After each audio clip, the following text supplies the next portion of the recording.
আর আমি সমস্ত জনগণকে অনুরোধ করব, দেখতে পাচ্ছেন ইলেকশন কমিশন কি করছে।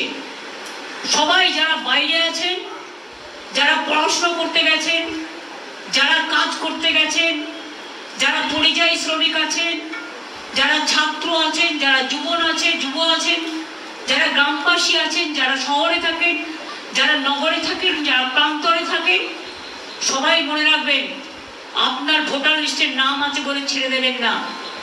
লাস্ট দিন পর্যন্ত দেখবেন এই ভোটার লিস্টে যেন আপনার নাম থাকে, তা নাহলে আপনার অস্তিত্ব কেড়ে নিয়ে ডিটেনশন ক্যাম্পে রেখে দেওয়ার চেষ্টা করবে।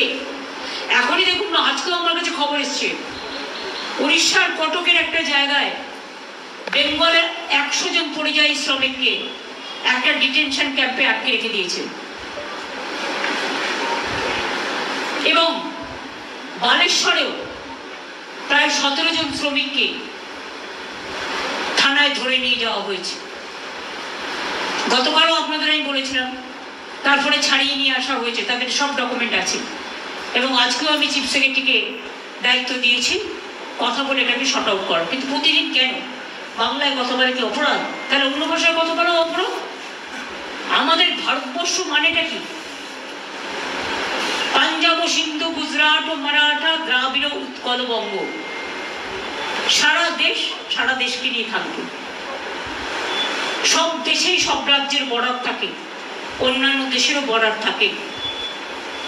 But they are Indian.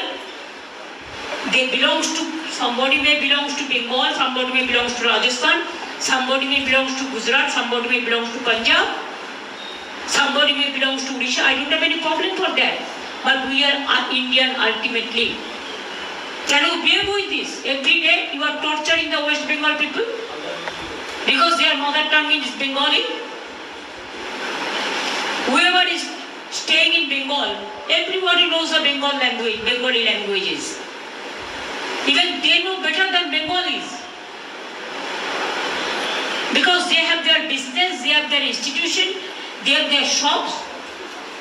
So how they will communicate if they don't know the local language? It is our duty and it is our duty to take care for all.